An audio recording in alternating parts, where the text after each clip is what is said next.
Do you want to stay prepared to operate your truck in the coming months in some locations? Hello, I'm Vicki Simons with TruckDriversMoneySavingTips.com. As you know, when we talk about Motivated Monday, we are covering such topics as, and I'm bringing up my little list here, mindset, truck operations, and preventive maintenance. And so tonight being August the 29th and September 1 being only a few days away, I felt compelled to address tonight the issue of snow chain laws. Okay, we do have a page on our website called Truck Snow Chains, and I will be providing the URL to that in the comments after this broadcast is over. But I wanted to let you know about a situation in the state of Colorado where, and I'm going to pull up their, this is a 2011 news release on codot.gov that says Colorado's chain law begins September 1st for commercial vehicle drivers on I-70. And Mike and I have driven on that in the past, and there are a goodly number of chain up areas there along the eastbound side, and of course they do have some on the westbound side as well. But the fact of the matter is, this is a very important conversation to have, because my husband Mike and I, when we went through truck driver training school, they didn't talk about chains for the most part. I don't remember a single time. And because we're from South Carolina, where typically we don't have any snow, okay, we were underprepared to go out on the road with any sort of chains. Now, when we drove for Swift, we were with Swift for about 20 months. That was the first company that we were a professional husband and wife professional driving team.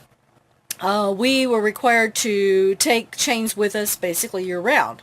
Okay, so we had those things on the side of the truck, and for the most part we never touched them. In fact, we were not even trained on how to chain up the tires. Okay, so our first and only time of ever chaining up a truck, we swore we'd never do it again.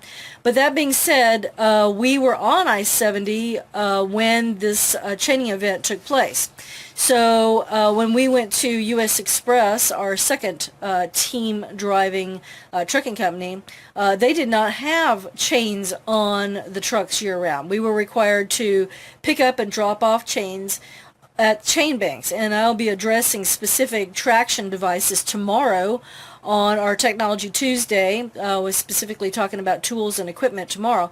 But the fact of the matter is, tonight, I want to talk about the snow chain law. So in Colorado, if you are driving a commercial vehicle, you will, if you're going to be on I-70, you're going to be required to start carrying your chains or traction devices, approved traction devices, starting September 1, which is a matter of days from now.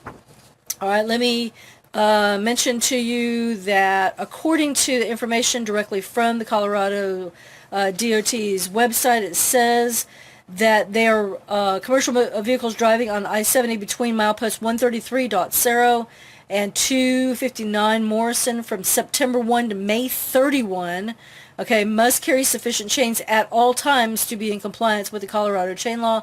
This is the only area in Colorado in which chains must be carried during the specified season, and that was in place as of March 1, 2009. Okay, and then they have the definitions of which trucks are required to carry those. Now, when we were in trucking, when we did our husband and wife gig starting in, let's see, that was 1993. Okay, and a lot has changed back then. But the situation was that there were certain dates that California required the trucks to be able to have the chains on their trucks or some sort of an approved traction device.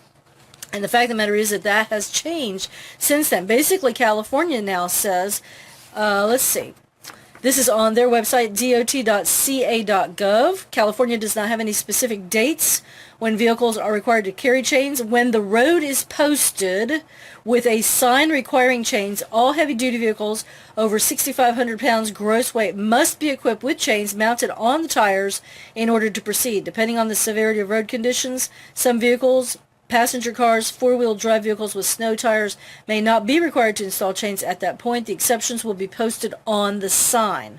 Okay, and it says here the tire traction devices are defined in the California Vehicle Code, Section 605, as devices or mechanisms having a composition and design capable of improving vehicle traction, braking, and cornering ability upon snow or ice-covered surfaces, and include conventional link-type tire chains and cable chains, as well as other less conventional devices, and it goes on from there. So there, like I said, I'm going to be covering actual devices tomorrow. There are a goodly number of those. But I just want you to know tonight that you will be required to carry chains in certain areas. When we were teaming and we're crossing back and forth on I-80 in Wyoming, okay, we know from personal experience that it can snow up in those higher elevations at just about any time of the year.